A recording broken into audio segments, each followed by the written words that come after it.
Mike joins us to talk about Discipleship Week. Mike, thanks so much for being with us. Glad to be here, Jay. So you're going to see the cathedral for the first time on Tuesday. Tuesday, yeah, we're going up for the Chrism Mass. I'm very excited to see all It's- the developments. It'll be interesting to see how many people show up, because usually the Chrism Mass is really crowded anyways because all the priests go. Yep. But since it's the first time, I bet it'll be packed. I assume it will be, yeah. Ready for it. Well, tell us a little bit about Discipleship Week. Give us a brief overview. Discipleship Week, it's a 5-day event that we have at the end of June, right before 4th of July week for high school age teens. This year we're going to be at Assumption College, which we moved. We used to be in New Hampshire, but we outgrew the space. It's a growing event. This will be the 4th year we run it, and we're going to be at Assumption this year in Worcester. I have to tell you, my daughter goes to Assumption College. Oh, nice. It's a great place. Yeah, yeah, nice it's beautiful people up campus. there. So what will be done at this event? Sure. So we have, there's actually 3 different tracks, so it depends what year. If this 3 is your tracks. first year, you go through kind of the track 1 sessions, and those are all about learning, diving deep into what is the gospel message and what does it look like to respond to that as a teenager. How can I live the life of a disciple and share my witness with the world? The second year, kids who are coming back who were there last year, they'll go through tracks that the theme of their sessions is evangelization. So we try to give them tools and skills for practical evangelization, how they can share the gospel with their peers, with their friends, with their families, whatever corners of the world they are in. And the third year, if you're coming back for the third year, they actually do a little bit of the track 2 stuff, but they have unique sessions on leadership to really try to cultivate their own leadership skills. A lot of them are about to go to college or off to other things and professions in the world, and try to develop some of their leadership skills to be leaders in the world and help lead people closer to Christ. So who are these teenagers, young adults? Who are they?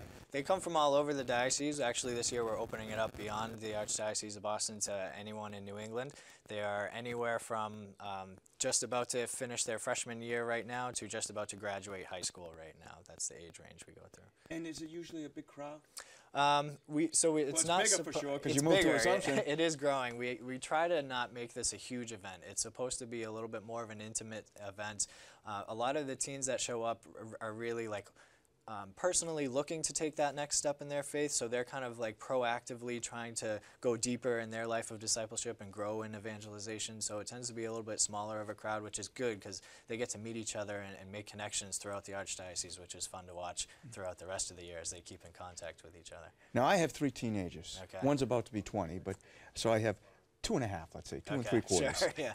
And for them, I think it's great that we have these teenagers going to something. I'm going to look at track 2 Okay. for evangelization, Yeah. where so in my house we pray and we go to church Sure. every week and it's a faith-filled house.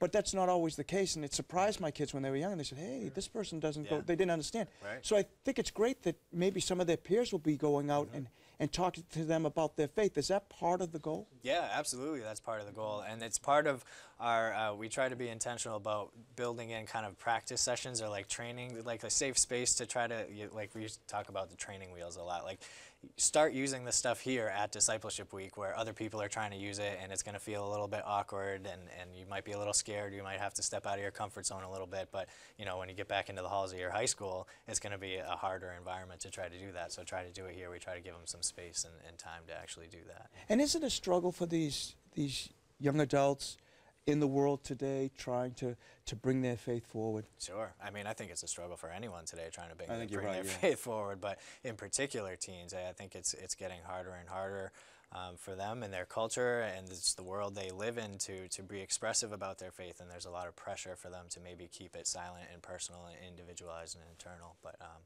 it's not our faith. That's not the mission that Christ gave us. So We've got to go out. That's right, yeah. So I made Kevin's daughter a saint already. Good for you. And one of the themes is the next generation of saints. Yes. Tell us about that. Yeah, so the next generation of saints, we try to, that's kind of our tagline for this year's Discipleship Week, because we hope that this is a week that will help them identify the great calling that they've been invited to, and that's to become a saint, and that requires some kind of formation, and hopefully they'll see that as a great call and a challenge that they want to embrace and realize that it takes work and effort and things like that.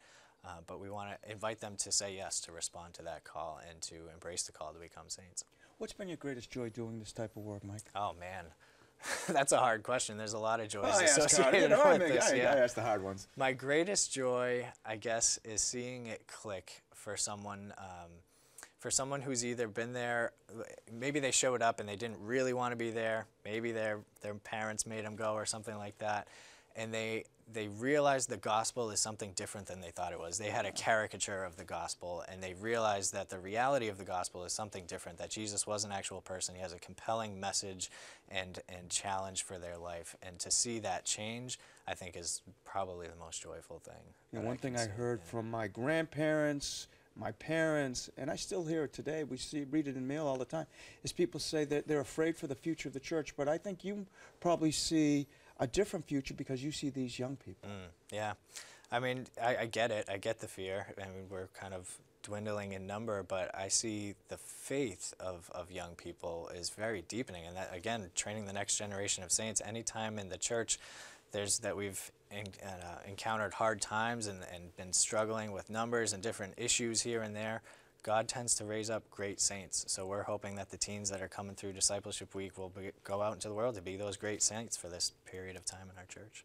Mike, it's been a pleasure. Where can people learn more about the event? Disciplesinmission.com is the website where you can learn more about. So disciplesinmission.com, you'll see a big banner for Discipleship Week, and all the information's up there. You can contact me if you have any questions. Thanks so much for being with us. Say, enjoy Assumption. It's a great school. Yeah, Oh, yeah. we will. Oh, yeah, I'm a big fan of Assumption. Worcester's my hometown, so Is I'm it happy really? to be there. Yeah. I'll be at Clark this weekend at an AAU Nice. tournament. Oh, fun. So I'll be all over Worcester this Good for weekend. you. Hey, a pleasure to see you, Mike. Thanks, Jay. Thank you.